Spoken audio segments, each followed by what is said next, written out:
ವೀಕ್ಷಕರಿಗೆ ನಮಸ್ಕಾರ. ನಮ್ಮ ಚಾನಲ್ಗೆ ಸ್ವಾಗತ.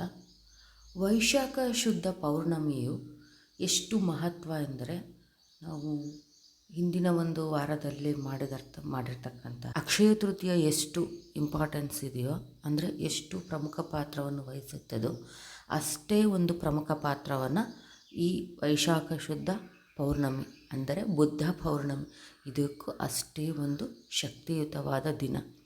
ನಾವು ಯಾವತ್ತೂ ಈ ಅಕ್ಷಯ ತೃತೀಯ ದಿನ ನಾವೇನಾದರೂ ಮಾಡಲಿಲ್ಲ, ಪೂಜೆಗಳು ಮಾಡೋಕ್ಕೆ ಅನಿವಾರ್ಯ ಕಾರಣಗಳಿಂದ ಮಾಡೋಕ್ಕಾಗಲಿಲ್ಲ ಅಂದರೆ ಈ ಬುದ್ಧ ಪೌರ್ಣಮಿಯಂದು ನಾವು ಮಾಡಿಕೊಳ್ಬೋದು. ಹಾಗೆಯೇ ಈ ಒಂದು ದಿನವನ್ನು, ಬುದ್ಧ ಪೌರ್ಣಮಿಯ ದಿನವನ್ನು ನಾವು ಹೀಗೆ ಅವರ ಬಗ್ಗೆ ಒಂದೆರಡು ವಿಷಯಗಳನ್ನು ತಿಳಿದುಕೊಳ್ಳೋಣ ವೀಕ್ಷಕರೇ. ಭಗವಾನ್ ಬುದ್ಧ ಎಂಬ ಹೆಸರು ಕೇಳಿದಂತೆ ತಟ್ಟನೆ ನೆನಪಾಗಬಹುದು ಆಸೆಯೇ ದುಃಖಕ್ಕೆ ಮೂಲವೆಂಬ ಸಿದ್ಧಮಂತ್ರ. ಈತ ಮಹಾನ್ ಆಧ್ಯಾತ್ಮಿಕ ಚಿಂತಕ ಹಾಗೂ ದಾರ್ಶನಿಕ. ಬುದ್ಧನ ಮೂಲ ಹೆಸರು ಸಿದ್ಧಾರ್ಥ. ಈತ ಹುಟ್ಟಿದ ಸ್ಥಳ ನೇಪಾಳ. ಇಡೀ ಜಗತ್ತಿಗೆ ಜ್ಞಾನದ ಹಿರಿಮೆಯನ್ನು ತೋರಿಸಲು ಜನಿಸಿದವನು. ಈತ ಬೌದ್ಧ ಮತ ಪ್ರಚಾರ ಮಾಡಿದ. ಧರ್ಮ ಸ್ಫೂರ್ತಿದಾಯಕವಾಗಿದ್ದು ವಿಶ್ವದಾದ್ಯಂತ ಸ್ವೀಕರಿಸಲ್ಪಟ್ಟಿತ್ತು. ದುಃಖದಿಂದ ಮುಕ್ತಿ ಹೊಂದಲು ಈತನ ಬೋಧನೆಗಳು ಸಂಜೀವಿನಿ ಇದ್ದಂತೆ. ಬುದ್ಧನು ಬೋಧಿ ವೃಕ್ಷದ ಕೆಳಗೆ ಕುಳಿತುಕೊಂಡು ಸ್ವಯಂ ಜ್ಞಾನೋದಯ ಹೊಂದಲು ವಾಸ್ತವಿಕ ಅರಿವಿನ ಸ್ಥಿತಿಯಲ್ಲಿರುವ ಮನುಷ್ಯನೇ ಹೆಚ್ಚು ಸುಖಿ ಎಂದು ಸಾರಿದನು. ಕ್ಷಣಿಕ ಸುಖಕ್ಕಾಗಿ ಸಾಗರದಷ್ಟು ದುಃಖ ಪಡುವವನು ಅನೇಕರಿದ್ದಾರೆ. ನೀವು ಮತ್ತು ನಿಮ್ಮ ಮನಸ್ಸು ಸದಾ ಪ್ರತಿಯೊಂದು ಪ್ರೀತಿಯಿಂದ ಕೂಡಿದ್ದರೆ ನಕಾರಾತ್ಮಕ ಚಿಂತೆಗಳಿಗೆ ಜಾಗವಿರುವುದಿಲ್ಲ ಎಂದು ಗೌತಮ ಬುದ್ಧರು ಹೇಳಿದ್ದಾರೆ. ಬುದ್ಧನ ಉಪದೇಶಗಳು ವರ್ತಮಾನ ಕಾಲದ ಬಗ್ಗೆ ಹೆಚ್ಚು ಉಲ್ಲೇಖಿಸಿದ್ದಾರೆ. ಬುದ್ಧನು ಎಲ್ಲರಿಗೂ ತಮ್ಮ ಒಳಮನಸ್ಸನ್ನು ಮೊದಲು ಅವಲೋಕಿಸಿಕೊಳ್ಳಲು ತಿಳಿಸುತ್ತಾರೆ. ನಿಜವಾದ ಶಾಂತಿ ಇರುವುದು ನಮ್ಮ ಒಳಮನಸ್ಸಿನ ಸಂತೋಷದಿಂದ ಎಂಬುದು ಎಷ್ಟೋ ಜನರಿಗೆ ಗೊತ್ತಿಲ್ಲ. ಆಸೆ ಇಟ್ಟುಕೊಂಡು ಜ್ಞಾನೋದಯಕ್ಕೆ ಪ್ರಯತ್ನಿಸಿದರೆ ನಿಜವಾದ ಮೂರ್ಖ ಇನ್ನೊಬ್ಬನಿಲ್ಲ. ನಾವು ಮೊದಲು ನಮ್ಮ ಮನಸ್ಸನ್ನು ಹತೋಟಿಯಲ್ಲಿಟ್ಟುಕೊಳ್ಳಬೇಕು. ಇಲ್ಲದಿದ್ದರೆ ಅದು ನಮ್ಮನ್ನು ಆಳುತ್ತದೆ. ಇದರಿಂದ ಅಪಾಯ ಕಟ್ಟಿಟ್ಟ ಬುದ್ಧಿ. ನಾವು ಎಷ್ಟೇ ಬುದ್ಧಿವಂತರಾದರೂ ನಮ್ಮ ಮನಸ್ಸು ನಮ್ಮ ಹತೋಟಿಯಲ್ಲಿ ಇಲ್ಲದಿದ್ದರೆ ನಿಮ್ಮ ಸಾಧನೆ ಶೂನ್ಯ. ಆದ್ದರಿಂದ ಮನಸ್ಸನ್ನು ಶಿಸ್ತಿನ ಹಾದಿಯಲ್ಲಿ ಕ್ರಮಿಸಿ. ಸುಜಾತ ಎನ್ನುವ ಹೆಂಗಸು ತನ್ನ ಕೋರಿಕೆ ಫಲಿಸಿದ್ದಕ್ಕಾಗಿ ನಿರಂಜರ ನದಿ ತೀರಕ್ಕೆ ಬಂದಳು. ಅಲ್ಲಿ ದಿವ್ಯ ತೇಜಸ್ಸಿನಿಂದ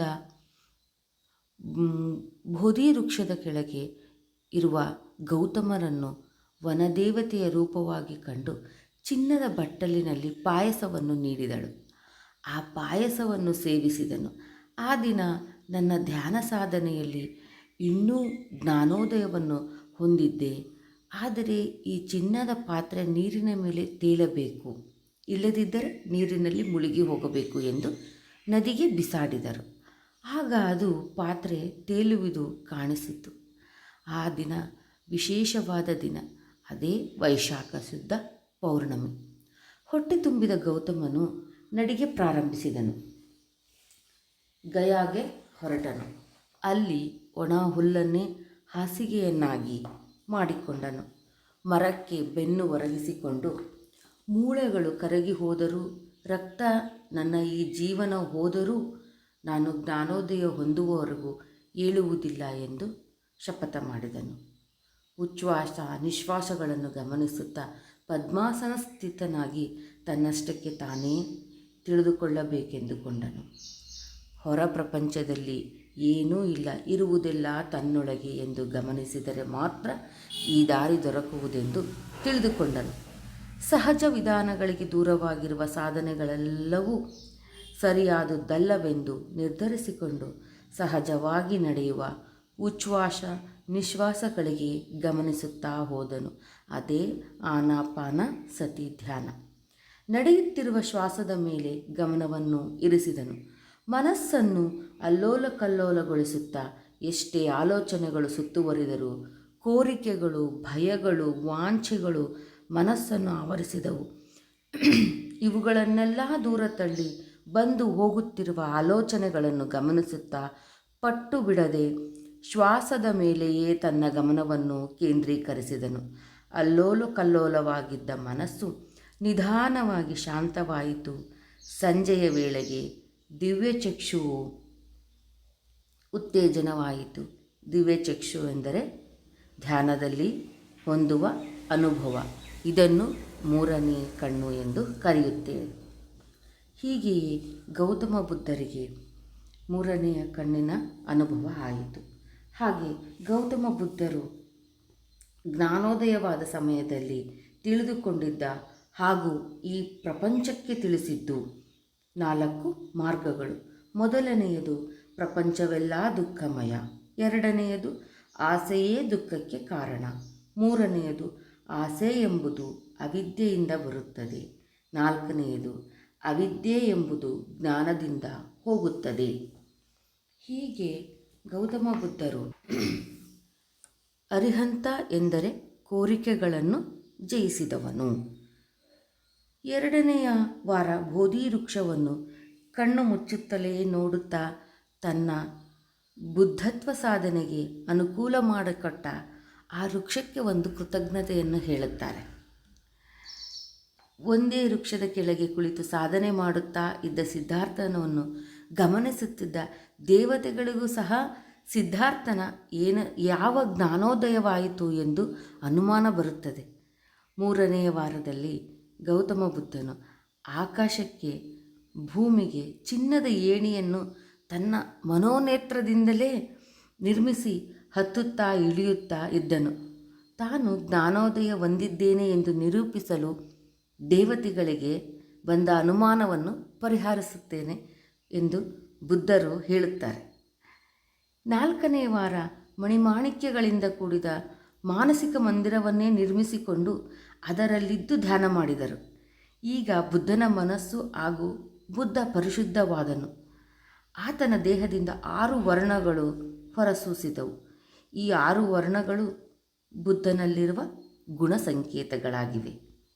ಅವು ಯಾವುವೆಂದರೆ ಅರಿಶಿಣ, ಅದು ಪವಿತ್ರತೆಗೆ; ಬಿಳುಪು ಸ್ವಚ್ಛತೆಗೆ; ನೀಲ ನಂಬಿಕೆಗೆ; ಕೆಂಪು ಜ್ಞಾನಕ್ಕೆ; ಕಾಷಾಯ ನಿಷ್ಕಾಮತ್ವವನ್ನು ತಿಳಿಸುತ್ತದೆ. ಆದ್ದರಿಂದ ಬೌದ್ಧ ಧರ್ಮದ ಪತಾಕೆಯಲ್ಲಿ ಈ 5 ವರ್ಣಗಳು ಮತ್ತು ಬಣ್ಣಗಳ ಮಿಶ್ರಣವನ್ನು ಇರುತ್ತವೆ. ಈ 6 ವರ್ಣಗಳು ಧ್ವಜದಲ್ಲಿರುತ್ತವೆ. 6 ವರ್ಣಗಳು ಬುದ್ಧನ ಶರೀರದಿಂದ ಹೊರಸೂಸಿದವು. 6ನೆಯ ವಾರ ಮುಕುಳದಿಂದ ವೃಕ್ಷದ ಕೆಳಗೆ ಕುಳಿತ ಧ್ಯಾನ ಮಾಡುತ್ತಿದ್ದನು. ಮಳೆಯು ಆರಂಭವಾಯಿತು. ಆಗ ದೊಡ್ಡ ನಾಗರಹಾವು ಬುದ್ಧನನ್ನು ಸುತ್ತುವರೆದು ಆತನ ತಲೆಯ ಮೇಲೆ ಹೆಡೆಬಿಚ್ಚಿ 7 ದಿನಗಳ ಸಾಧನೆಗೆ ಭಂಗವಾಗದಂತೆ ರಕ್ಷಣೆಯಾಗಿ ಇತ್ತು. 7ನೆಯ ದಿನ ಮಳೆಯೂ ನಿಂತಿತು. ಆ ಹಾವು ಬಂದು ಬುದ್ಧನನ್ನು ಜ್ಞಾನ ಬೋಧನೆಯನ್ನು ಮಾಡಲು ಹೇಳಿತು. ಆಗ ಬುದ್ಧನು, ಯಾರು ತೃಪ್ತಿಯಾಗಿರುತ್ತಾರೋ ಅವರೇ ಆನಂದವಾಗಿರುತ್ತಾರೆ. ಸತ್ಯವನ್ನು ಕೇಳಿದವನು, ತಿಳಿದುಕೊಂಡವನು ಆನಂದವಾಗಿರುತ್ತಾನೆ. ಆನಂದವಾಗಿರುವವನು ಎಲ್ಲ ಜೀವಿಗಳ ಬಗ್ಗೆ ಸಮಭಾವದೊಂದಿಗೆ ಇರುತ್ತಾನೆ. ಯಾರು ಬಂಧಗಳನ್ನು ಪರಿತ್ಯಜಿಸಿ ಇಂದ್ರಿಯಗಳನ್ನು ಜಯಿಸುತ್ತಾರೋ ಅವರು ಆನಂದವಾಗಿ ಇರುತ್ತಾರೆ. ಯಾವಾಗ ನಾನು ಎನ್ನುವ ಅಹಮ್ಮಿಂದ ಹೊರಬರುತ್ತಾರೋ ಅದೇ ಉನ್ನತವಾದ ಆನಂದ. ಹೀಗೆ ಬುದ್ಧನು ತನ್ನ ಜ್ಞಾನವನ್ನು ತಿಳಿದುಕೊಂಡು 7ನೆಯ ವಾರ ಬೋಧಿ ವೃಕ್ಷದ ಕೆಳಗೆ 1 ವಾರದ ಸಾಧನೆ ಮಾಡಿದನು. 50ನೆಯ ದಿನ ಪರಿಪೂರ್ಣ ಸ್ಥಿತಿಯನ್ನು ಹೊಂದಿದನು. ಪರಿನಿರ್ವಾಣ ಸ್ಥಿತಿಯನ್ನು ಹೊಂದಿದ ಬುದ್ಧನು ಸಿದ್ಧನಾದನು, ಸಾಧಿಸಿದವನು ಎಂದು ಅರ್ಥ. ಹೀಗೆ ಗೌತಮ ಬುದ್ಧರು ತಮ್ಮ ಜ್ಞಾನವನ್ನು ಆ ಬೋಧಿ ವೃಕ್ಷದ ಕೆಳಗೆ ಹೇಗೆ ಧ್ಯಾನದ ಬಗ್ಗೆ ಆಗಲಿ ಯಾವುದೇ ಒಂದು ಜ್ಞಾನದ ಬಗ್ಗೆ ತಿಳಿದುಕೊಂಡುದರು ಎನ್ನುವ ನನಗೆ ಈ ಒಂದು ಗೊತ್ತಿರುವ ವಿಷಯಗಳನ್ನು ನಿಮಗೆ ತಿಳಿಸಿದ್ದೇನೆ ವೀಕ್ಷಕರೇ. ಧನ್ಯವಾದಗಳು.